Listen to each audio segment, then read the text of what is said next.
Welcome to the Hoja on Architecture podcast. Climate Responsive Architecture, Chapter 8 Local Wisdom to Global Framework. The idea of vernacular knowledge transfer brings us to an even bigger question.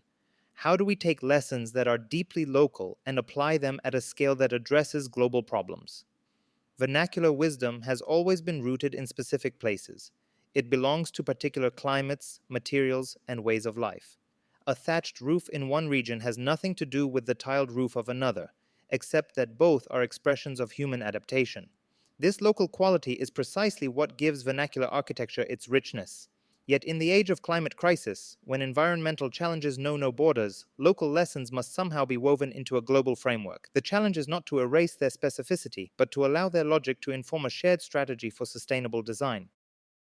To understand this challenge, we must first recognize the limits of isolated efforts. Across the world today, small-scale projects try to revive or reinterpret vernacular methods. Some of them are inspiring. A school in Africa built from local clay, a housing project in Latin America using bamboo, a museum in Europe inspired by traditional stone techniques. These are valuable experiments, but when considered against the scale of global urbanization, they remain marginal. The climate crisis will not be mitigated by one beautiful project here or another interesting design there. It demands a level of organization that links these fragments into something more coherent. Without such coordination, good intentions will scatter like seeds that never take root. The urgency of this task cannot be overstated. Climate scientists warn us about thresholds of irreversibility, points beyond which change can no longer be reversed. We have not crossed them yet, but the trajectory is alarming. Architecture, as a sector, contributes significantly to emissions, resource depletion, and energy consumption. It is both part of the problem and potentially part of the solution. To act meaningfully, we must think beyond isolated examples and start imagining systems that scale up vernacular wisdom without flattening its diversity.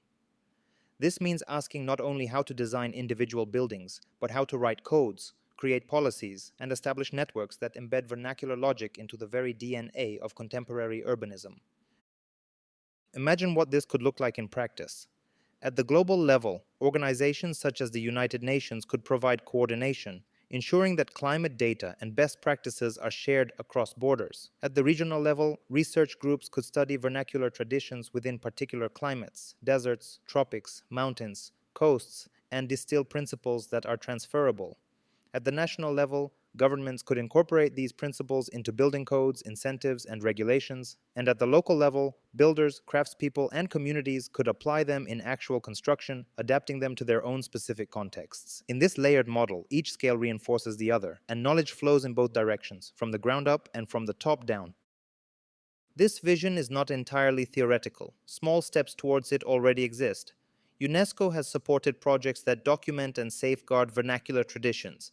The European Union has funded initiatives that connect heritage with sustainable development, creating platforms for research and exchange. Local universities have collaborated across continents to study how vernacular techniques can inspire contemporary design. Yet these remain scattered, temporary, or limited in scope. What is needed is not another short-term project, but a sustained system that integrates vernacular wisdom into global frameworks of sustainability. Without that, the lessons risk being lost in archives, rather than applied in cities. The difficulty, of course, is balance. How do we take something deeply rooted in place and translate it without reducing it to a cliché?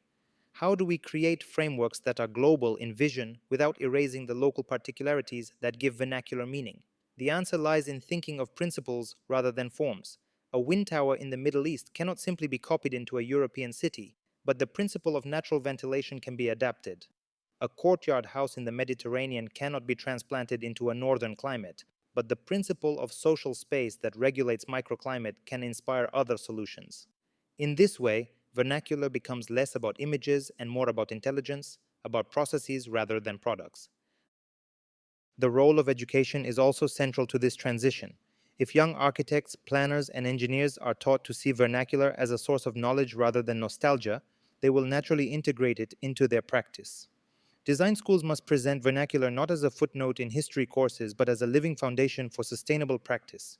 Research must connect traditional building logic with contemporary technologies, showing how they can work together rather than in opposition. This educational shift is essential if frameworks are to take hold, because without a new generation of professionals who value vernacular wisdom, policies and codes will remain empty words. There is also the question of equity. Too often, global frameworks are shaped by powerful institutions in wealthy countries, while the voices of local communities remain marginal. If vernacular is to be respected, the people who live it must be heard. This means not only studying their buildings, but involving them as active participants in design, policy, and decision making. Craftspeople, builders, and community leaders should not be romanticized as remnants of the past, but engaged as experts of the present.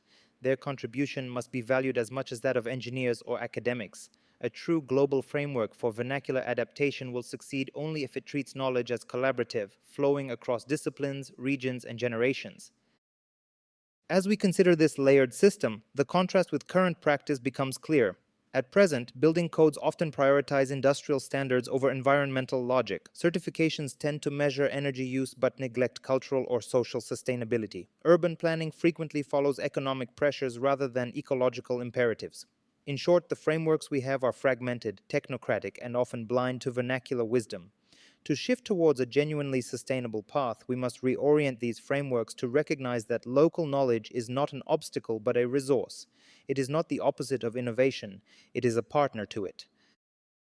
The idea of moving from local wisdom to global frameworks is therefore not an optional ambition, it is a necessity. Without it, vernacular risks being frozen as folklore while the climate crisis accelerates. With it, vernacular can become a living partner in shaping the future of cities. The task is demanding, but the rewards are profound. Urban systems that are more resilient, more efficient, and more humane. As we think globally and design locally, we begin to see that the knowledge of our ancestors may be the missing ingredient in building a sustainable world. This chapter is not the conclusion of the story, but the middle of a journey. We have moved from understanding vernacular as knowledge transfer to recognizing the need for frameworks that scale and sustain this wisdom. Next, we will turn to another dimension that gives architecture its depth, the power of narrative and education. For architecture is not only a science of materials and forms, but also a language that tells stories and teaches lessons. If vernacular wisdom is to become global practice, it must not only be codified in policies, but also carried in stories, memories, and classrooms. It must become part of our collective narrative. This is the end of the Climate Responsive Architecture, Chapter 8, Local Wisdom to Global Framework. Thanks for listening. See you in the next episode.